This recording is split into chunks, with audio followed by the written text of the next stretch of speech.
This is Chris McDaniels. Like, subscribe to TNW Wrestling on YouTube, subscribe to my other channel, Word of Chris, and subscribe to this channel, Chris McDaniels, and follow me on all my social media accounts. It'll all be down there in the description box, and I'm here to do my WWE NXT June 24th, 2025 review. So here we go, discussing about NXT. Now, we kick off the show with the first match of the night. Actually, it was a bunch of promos from all four ladies for tonight. Lash Legend, Jada Parker, Jordan Grace, and Izzy Dane. They was all talking about how they're going to each win the Fatal 4 match tonight and go to Evolution.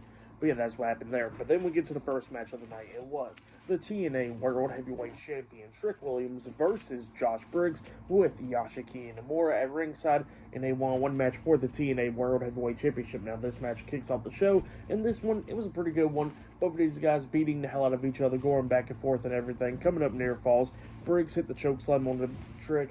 Trick kicked out at 2, but then at the ending we see Josh Briggs hitting a clothesline onto Trick, laying him out. He climbs up the top turnbuckle, he jumps off with a moonsault, but misses, and then that's when Trick hits the trick shot onto him, pinning him for the 1, 2, 3. So yeah, Trick Williams defeated Josh Briggs tonight in a one-on-one match to retain the TNA World Heavyweight Championship. That's what happened there. Pretty good match, but then after the match ended, Trick is celebrating. He grabs the mic and he tells them to cut off the music because he wants to talk, and he was talking about how great he is and all that stuff up until Joe Hendry's theme song plays, but instead of him coming out, he actually comes up from behind, sneak attacking Trick, beating him down, and then Trick quickly rolled out the ring. So yeah, that's what happened. Pretty good stuff for that match. And what happened after the match, I'll give it all 3 stars. That's why I'll give that.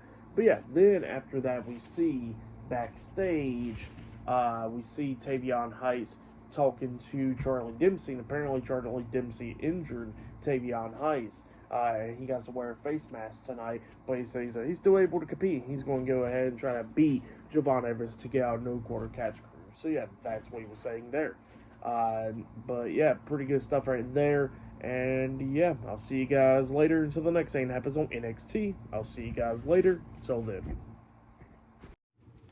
So the next thing that happened on NXT, we get to the next match of the night. But before we talk about that match, we gotta talk about a backstage segment. So yeah, we see Miles Bourne talking to 2 players from the Florida Gators backstage, and yeah, he was talking to them, talking about how how they do in North Carolina and all that, playing football. That's what Miles Bourne was talking about there, because he said he was playing football before. And yeah, while that was going on, all of a sudden Lexus King comes up, and Miles Bourne acted like he didn't hear Lexus King, and he said that he heard everything that Lexus King said, and he says that he don't want to take no damn advice from Lexus King, and he says that, you know what, he is his father's son. So yeah, that's what he tells him. And then Lexus King was talking about how, the Florida Gators is losers and all that stuff, and even the football players are getting more pissed off at Lexus King and ready to fight him, and then King walks off. So yeah, that's what happened there. But then after that, we get to the next match of the night. It was Javon Evans versus Tavion Heights, one-on-one with Charlie Dempsey and Ren St. Clair at ringside no quarter catch crew. If Tavion Heights wins this match, that means he is out of no quarter catch crew. So yeah, that's what's happening there. So yeah, we get to this match, and this match, it was a pretty good one. Both of these guys was beating the hell out of each other, going back and forth and everything. Tavion Heights was doing pretty good against Javon Evans, beating him down, hitting those nice German suplexes onto him, getting 2 counts and everything. But then at the ending, Javon Evans hits a super kick onto Tavion Heights, taking him down. He climbed up there on the top turnbuckle, jumping off with the corkscrew splash onto him, pinning him for the 3 counts. So yeah, Javon Evans defeated Tavion Heights tonight in a one-on-one match. So Tavion Heights is still stuck in no quarter catch crew. That's what happened there. Pretty good match. For that match, I'll give it 3.5 stars. That's why I'll give it a great match between those 2 guys. But yeah, then after that, we see Jasper Troyer coming up from behind, attacking Javon Evans, hitting a black hole slam onto him, laying him out.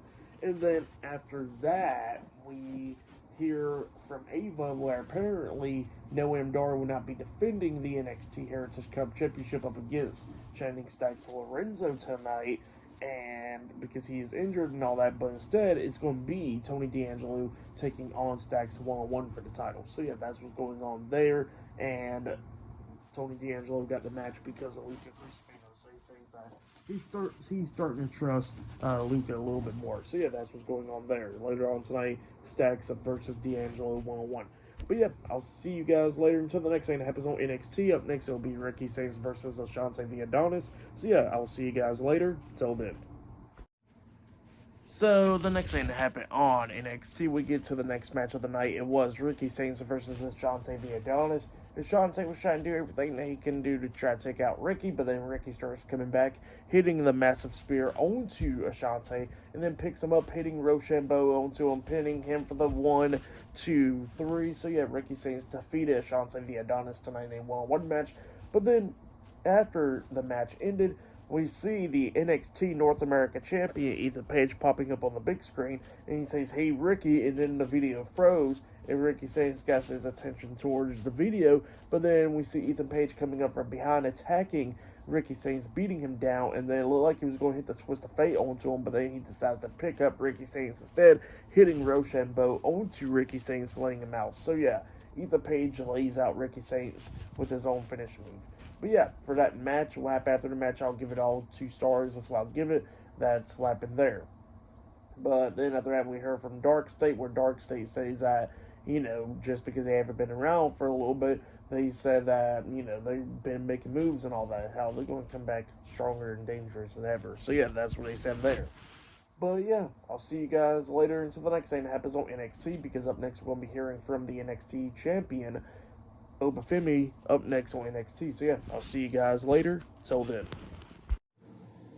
So the next thing to happen on NXT, we get to the next segment of the night where we see the NXT champion Femi. He comes out there to the ring and he starts talking inside the ring, and he was kind of promo talking about how he's dominated NXT ever since he started his career here in NXT, and then he was talking about January 7th, 2025. That's when he became the NXT champion, and that's when he became the absolute ruler. So yeah, that's what Femi was talking about there. And he was talking about how he wants more challengers and all that, because he doesn't got a challenger yet. And yeah, that's what he was talking about there, up until Yoshiki Inamura comes out there, and Yoshiki Inamura pretty much wants to challenge Femi for the NXT championship. And then Femi was talking about how they are built different, and how pretty much Femi always found success in NXT, while Yoshiki Inamura never found success in NXT. So yeah, that's what he was talking about there, and he was talking about if Yoshiki wants a shot for the title, he could get that shot. So yeah, that's what he tells him there, and Yoshiki Inamura was talking about why he left NXT and all that stuff, and he was talking about how he wants to find glory in NXT, but then he said he started missing his tag team partner, Josh Briggs, and he started missing NXT and all that, and that's when he came back to find glory. So yeah, that's what he tells him, and he says that he's ready for Femi. And yeah, then Yoshiki Inamura starts walking out of the ring, and yeah, he was looking at Femi, but then he turns around, he gets attacked by Jasper Troy, and then Jasper gets on the ring apron, staring at Femi, telling him that it's not over yet. So yeah, that's what happened there to end off the segment. Pretty good segment though. But yeah, then after that we see Tatum Paxley backstage, and then Izzy Dame comes up, and Izzy Dame wants Tatum Paxley to be at ringside for her match tonight. And then so Ruka and Zarya comes up talking about how Izzy Dame's not her friend, how she's trying to use her and all that stuff. See, that's what they was trying to say there. And then Izzy Dame was talking about how the closest that Zarya would ever get to a title is where her best friend's holding the title. So yeah, that's what she was saying there. And then they walked off, and then Izzy Dame was with the Coling backstage with Nico Vance and Shawn Spears, and then Tatum Paxley comes up, and Shawn Spears was talking about how he heard so much good things about Tatum Paxley from Izzy Dame, and then Izzy was like, "Are you going to be there at ringside for me?" And Tatum says that she will be. So yeah, looks like that's going to be happening there. But yeah, up next, it will be Tony D'Angelo versus Channing Sachs Lorenzo 1-on-1 for the NXT Heritage Cup Championship up next on NXT. So yeah, I'll see you guys later. Till then.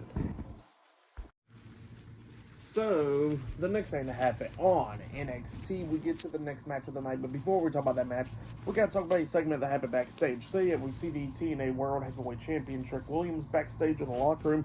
And then we see Wesley coming in there with High Rise as well. And Wesley was talking to Trick about what happened last week and all that. And then they pretty much forgave and everything about that. But then Wesley was talking about how, he's going to get his hands on Joe Hendry for Trick Williams, and Trick Williams like, look, if you do that, I got you back. So yeah, that's what he was saying there. So yeah, that's what happened there. Then after that, we get to the next match of the night. It was Tony D'Angelo versus Channing Stacks Lorenzo, one-on-one for the NXT Heritage Cup Championship. So yeah, we get to this match. In this match, it was pretty good. The first round, they ran out of their time. But then the second round, within like less than a minute, we see Tony D'Angelo hitting a spear onto Stacks, getting the 1, 2, 3, picking up the first fall. So yeah, it was 1-0 at the moment. And then during the third round pretty much ran out to a draw pretty much again. And then the fourth round, this is when things was picking up, because during the third round we did see those people with Stacks interfering while the referee was distracted. This was during the commercial break, and they hit like a chop block to the back of the leg and stuff going after his leg. So that pretty much leads into the fourth round pretty quickly within seconds, where we see D'Angelo try to hit the spine buster on the Stacks, but then his leg gave out. Stacks kicked his leg out and then rolls him up for a pin, getting a 3 count out of that. So yeah, it was 1-1 now. And then we get to the fifth round in this one, and both guys going at it. We see Tony on the ring apron. Luca Crucifino's there, by the way, now. He came during the match, and Tony's on the ring apron while Stacks is inside the ring. Stacks trying to suplex him back into the ring, and while he was trying to do that, and they was fighting back and forth and everything, we see the referee dealing with one of the guys getting distracted. And while that was going on, we see the other guy try to hit D'Angelo with a bucket, and Luca's trying to pull that bucket out of his hands, and then Luca finally pulled a bucket, but then it hits Tony in the back because he was behind him, and then that's when Stacks suplexes Tony back into the ring, and then he hits the running knee to the back of the head onto Tony, pinning him for the 1, 2, 3. So yeah, Channing Stacks Lorenzo defeated Tony D'Angelo tonight in a one-on-one match to become the new NXT Heritage Cup champion. That's what happened there. And then after the match ended, Stacks then walked out of the ring, but he's standing out there on the top of the stage. And then we see Luca coming into the ring trying to explain everything to Tony. Tony had enough and punches Luca in the face, pretty much still not trusting him. So yeah, that's what happened there for the match. What happened after the match, I'll give it all 3.5 stars. That's why I'll give that. But yeah, then after that, we see the NXT Women's Champion, Jacy Jayne, with Fallon Henley and Jasmine Nix, Fatal Influence, getting interviewed backstage. And they was talking about Blake Monroe and everything, talking about how she's not going to get this title match and all that stuff, and talking about Evolution and everything, and talking about how they're going to keep their eyes on the Fatal 4-Way match tonight. So yeah, that Fatal 4-Way match will be up next on NXT. So yeah, I'll see you guys later. Until then.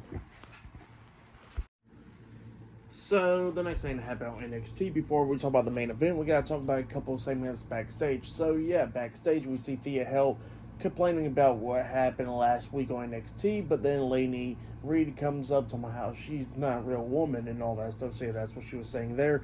And then Lash Legend was telling me how they need to keep quiet because she says that she's going to go out there and win the Fatal 4-Way match. So, yeah, that's what happened there. Then, after that, we see Ava talking to the NXT North America Champion, Ethan Page, talking about everything with Ricky Saints and all that stuff, and then Ethan Page tells her that, you know, all she has to do is just keep Ricky Saints far, far, far away from him, and nothing will happen to him. So yeah, that's what Ethan Page was saying. And then all of a sudden we hear screams in the background, and then we see Hank Walker and Tank Ledger laid out backstage, and Ava's checking on him. So yeah, that's what happened there. And then after that, we see Joe Hendry getting interviewed backstage, talking about Wesley, how he's going to get his hands on Wesley next week, and then going after the TNA World Heavyweight Championship. So yeah, that's what happened there. Then after that, we finally get to the main event. It was Jordynne Grace versus Jada Parker versus Lash Legend versus Izzy Dame with Tatum Paxley at ringside in a Fatal 4-Way No More Contenders match. Winner of this match will be facing Jacy Jayne at Evolution for the NXT Women's Championship. And speaking about her, we see the NXT Women's Champion, Jacy Jayne, with Fallon Henley and Jasmine Nix, Fatal Influence, watching this match on that platform thing. So yeah, we get to this match. In this match, it was pretty good. Everybody was beating the hell out of each other, coming up near falls. There was some cool spots. At one point, we see Jordynne Grace hitting a double powerbomb onto Lash Legend, and Izzy Dame with them hitting a double superplex onto Jada Parker at the same time. And then Jada Parker almost picked up the win where she hits Hypnotic onto Jordynne Grace, taking her out, knocking her out of the ring. And then we see Jada Parker getting hit with a code breaker by Izzy Dame, and then gets hit with that punk kick by Lash Legend, and then Lash Legend hits Izzy Dame upside the head, knocking her out of the ring as well. And then we see Lash hitting the Lash extension onto Jada Parker. She pins her 1, 2. Jordan Grace breaks up the pin by jumping over the top rope with a double foot stomp to the back of Lash Legend, breaking that up, and then she knocks Lash Legend out of the ring with a big boot, and then she hits a torture rack bomb onto Jada Parker, pinning her for the 1, 2, 3. So yeah, Jordan Grace defeated Jada Parker, Lash Legend, and Izzy Dame tonight in a Fatal 4-Way match to become the #1 contender for the NXT Women's Championship. So at Evolution, it'll be Fallon Henley defending the NXT Women's Championship up against Jordan Grace. So yeah, that match is now set. And yeah, for that Fatal 4-Way match, I'll give it 4 stars. That's why I'll give it. It was a pretty good one. I'll say that was match of the night right there. But yeah, for tonight's NXT, I'll give it 8.5 stars. That's why I'll give it a pretty decent episode. But yeah, that has been my WWE NXT June 24th, 2025 reviews. Like, subscribe to Team W Wrestling on YouTube, subscribe to my other channel, Word of Chris, and subscribe to this channel, Chris McDaniels, and follow me on all my social media accounts. I'll be down there in the description box, and I'll see you guys later for tomorrow night's AEW Dynamite reviews. See you guys later. Till then.